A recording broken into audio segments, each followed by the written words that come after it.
Salut à tous, aujourd'hui on parle de clichés de fantasy et on va tout de suite commencer. Oui, je suis habillée pareil que dans la dernière vidéo, ou dans la première vidéo, c'est qu'aujourd'hui je filme plein de vidéos d'un coup parce que... Voilà, parce que je vais pas filmer tous les jours. Donc on va tout de suite commencer. Pour ceux qui ne me connaissent pas, je m'appelle Lydia et je suis étudiante en droit pour l'instant et j'adore les livres, donc je parle énormément de thèmes livresques. Vous pouvez me suivre, pardon, je me fais n'importe quoi, sur mon Instagram qui est par ici. Et vous abonner parce que en fait en ce moment toutes les vidéos que je fais j'en parle un peu avec vous d'abord et je vous donne un peu des tips, des tricks sur ce que je fais, donc suivez-moi, c'est cool, ça me soutient et ça me donne envie de continuer. Donc on va tout de suite commencer avec les clichés et mécanismes d'écriture que j'en ai marre de voir. Spéciale édition fantasy. J'avais déjà fait une vidéo un peu comme ça il y a quelques temps. Sauf que je pense que c'était une de mes premières vidéos et elle était pas géniale. Et comme il y a pas mal de nouveaux qui sont arrivés entre temps, bah je vais décider de vous en parler un peu plus. Alors j'ai mon carnet, pour ceux qui se disent pourquoi je regarde en bas. Un carnet tout rose à paillettes qui est trop mignon. Et on va tout de suite commencer. Donc j'ai 6 clichés. Et on va commencer avec le premier qui est l'élu pur et simple. The Chosen One, the Harry Potter, the Aragorn, the Frodo. Non, Frodo, un peu moins. Mais donc ce gars-là qui sort de nulle part et qui doit sauver le monde d'après une prophétie. Ça aurait été mieux pour Harry Potter si ça avait été une ville, mais... Voilà. Donc, le Chosen One est un trope... La roue du temps aussi, pardon, j'arrête. Et un trope qui est hyper utilisé dans la fantasy. Et encore utilisé. Donc, plus spécialement le garçon de ferme qui se fait prendre par un vieux sorcier. Vous savez, le Gandalf, celui-là. Donc... il est temps d'arrêter. Mais pas arrêter avec le Chosen One. Personnellement, c'était un cliché que j'en avais tellement marre de voir, et je me suis assise à mon bureau et je me suis dit, il faut le changer. Donc c'est ce que j'ai fait pour les lignes Tyrion. Allez lire, il est sur Wattpad, je fais de la pub, c'est pas bien. Et du coup, changez-le. C'est un cliché qui est fait et refait. Je pense que, comme je l'ai déjà dit, vous devez réécrire l'histoire. Vous devez prendre des mécanismes qui ont été déjà faits et les changer à votre guise. Et je vous dis que le Chosen One, c'est un mécanisme qui a été fait et refait d'une façon. Donc pourquoi pas le faire et le refaire d'une autre façon qui vous correspond le plus. Par exemple, Brandon Sanderson, dans son livre Le Fils des Brumes en français, vous pouvez m'applaudir, je me souviens dans mon livre en français, a fait le trope du Chosen One qui a fait comme ça et qu'il a dit ben non, je fais ce que je veux, et en fait est devenu le grand méchant. Donc ça je l'ai trouvé hyper cool quand je l'ai lu, donc changez le trope du Chosen One, changez. Soyez l'élu vous aussi, et soyez l'élu de la prophétie et créez une histoire originale. Donc premier système que j'en ai marre de voir. Le second, c'est une femme pas comme les autres. C'est un cliché qu'on retrouve vraiment dans la fantasy YA. Dans les commentaires, vous êtes pas mal à m'avoir dit c'est quoi le YA. C'est le Young Adult, c'est la lecture adulte pour jeunesse, mais un peu plus pour les ados. Donc voilà. Et c'est une fille qui est pas habile de ses mains, qui est un peu gauche, qui se dit je suis pas trop comme les autres filles, je suis pas une grosse bimbo trop bonne, j'ai pas des gros seins, je suis pas ultra extravertie, j'ai juste un petit groupe d'amis et dans ce petit groupe d'amis il y a souvent désolé, le gay et la grosse qui sont censés, et ça c'est quelque chose qui m'énerve parce que pour la représentation et pour la diversité c'est génial, hein, c'est génial. Bien sûr c'était de l'ironie, et du coup j'en ai marre de voir ça, j'en ai marre, on l'a vu dans The Mortal Instruments, on l'a vu dans tous les livres de Sarah J. Maas, et j'en ai marre de voir ce cliché là, de la fille qui a aucune personnalité, et sa personnalité c'est d'être bizarre, de quoi qu'il en je suis bizarre, mais il va avoir plein de gars populaires, hyper beaux gosses qui vont lui courir après. Et je pense que ça... Je vous explique, en tant qu'auteur, vous êtes souvent un peu bizarre.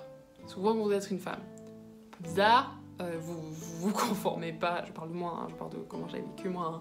Vous vous conformez pas à la plupart des gens, vous êtes pas genre 1m80, gros cul, petite taille, gros sein, et vous vous dites... bah moi je vais écrire une histoire où les gens comme moi, ils ont une chance de vivre l'aventure et avoir le mec trop beau. Problème, il y a plein de meufs qui ont fait ça. Du coup, c'est devenu un cliché. Et donc c'est toujours la meuf bizarre. Alors pourquoi pas faire la meuf trop bonne qui a le mec trop beau gosse? la meuf hyper douée, intelligente, hein, pas bizarre, un peu quirky, non. Donc, encore une fois, revisitez vos classiques. J'en ai marre de le voir. Mais des fois aussi, c'est des hommes qui l'écrivent. Hein. C'est juste que... c'est bizarre. Sauf que souvent, les hommes, ils écrivent vraiment des grosses bimbos aussi, et je trouve ça super amusant à voir, genre... Des fois, c'est du man gaze, mais des fois, c'est juste vraiment amusant à lire. Donc, voilà. Alors, le troisième, c'est le membre de la royauté caché. Je pense que celui-ci, si vous lisez beaucoup de fantasy, c'est presque devenu un élément incontournable. Genre, il va souvent avec le Chosen One, et parfois si c'est une fille avec la meuf un peu bizarre, mais trop cool. C'est, on va arriver à la fin du tome 1, on va arriver à l'aventure qui s'est passée, et bah guess what? En plus d'être l'élu qui doit sauver le monde, t'es soit le descendant d'une famille royale qui a été oubliée, soit le dernier survivant d'une race qui a été oubliée, soit les deux, soit en fait le grand méchant qui est le roi, c'est ton père. Je sais que les gens vont me dire oui, c'est pour un élément tragédique, c'est pour donner un élément au scénario. Ok, ça je veux absolument bien le comprendre. Mais essayez un peu d'originalité et de l'amener avec originalité. Je sais que toutes ces choses sont clichés parce que justement ils amènent un bon élément d'histoire. Mais au bout d'un moment c'est trop facile et il faut qu'on change. Moi-même j'ai fait ces clichés-là. Pas le suivi de la royauté parce que dès que j'étais petite ça m'énervait à chaque fois. Mais par exemple la fille un peu différente, je l'ai fait. L'élu, je l'ai fait dans mes premiers livres que j'ai écrits. Tous ces clichés-là sont cool, mais le problème c'est qu'en tant que lecteur, on en a marre de les voir. Donc, encore une fois, changez-les. Le membre de la royauté cachée, ou le gars, c'est un 2 pour le prix d'un, ou le roi méchant qui est en fait le père du personnage, que ce soit dans, attention spoiler, l'épée de la vérité, ou even Star Wars, ouais. C'est pour donner cet aspect tragédie, un peu Oedipe.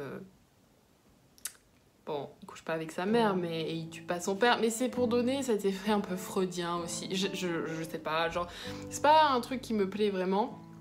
Et je pense que ça a été tellement fait et refait que, quand c'est exposé comme un espèce de plot twist, ça l'est plus. Et en fait, faites autre chose, s'il vous plaît. Ou faites la même chose, mais faites-le bien, ou d'une façon différente. Voilà tout ce que je veux dire.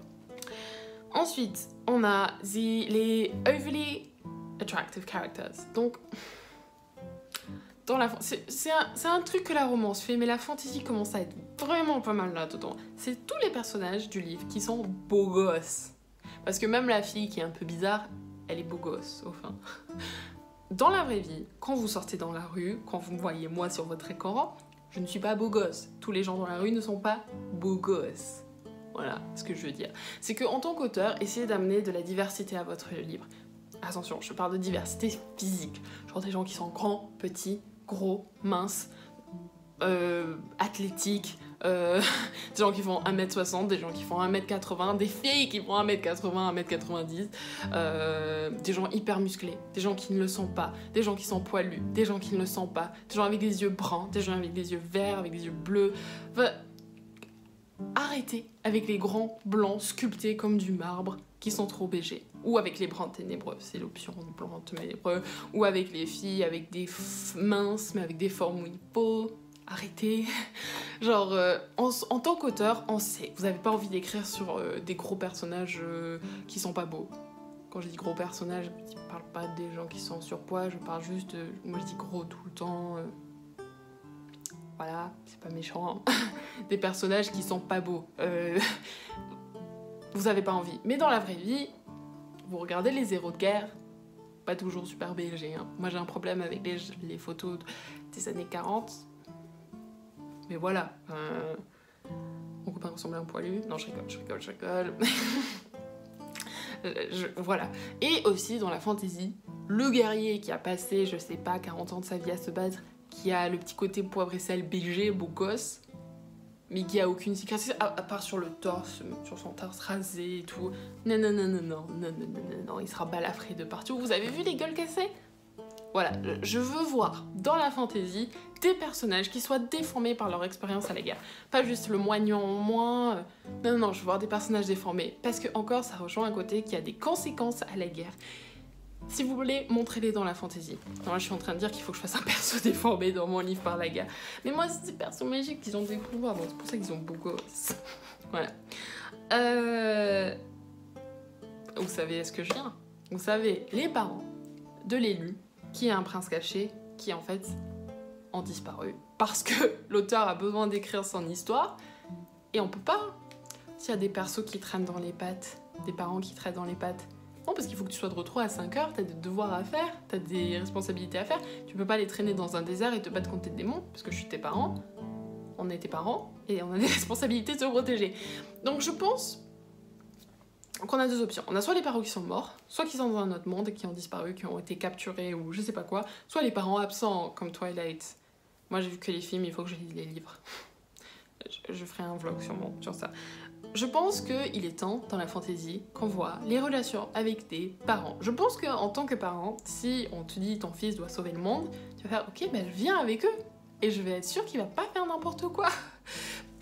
Je sais pas, genre essayer de faire le truc du parent d'une autre façon. Je sais que c'est très dur d'écrire des romans pour jeunesse avec les parents qui traînent dans les pattes, mais essayez, et j'aimerais bien voir un livre comme ça.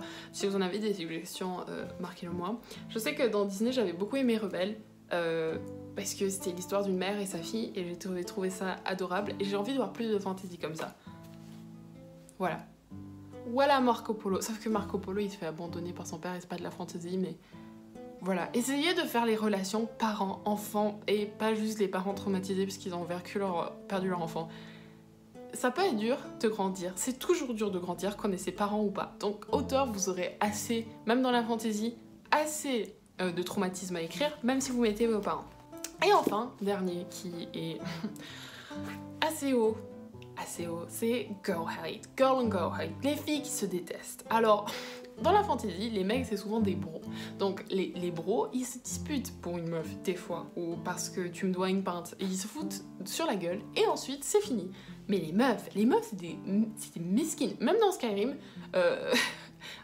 quand t'es à l'Académie des Mages, t'as avec Faralda et... Comment elle s'appelle la haut elfe là? Bref.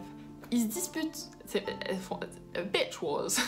J'en ai marre de voir ça. Les femmes, vous êtes là, les féministes, à nous dire oui, les femmes, il faut qu'on s'entraide. Alors, auteur dans la fantasy, faites en sorte qu'il y ait des amitiés de femmes. Je parle pas de romance, je parle d'amitié.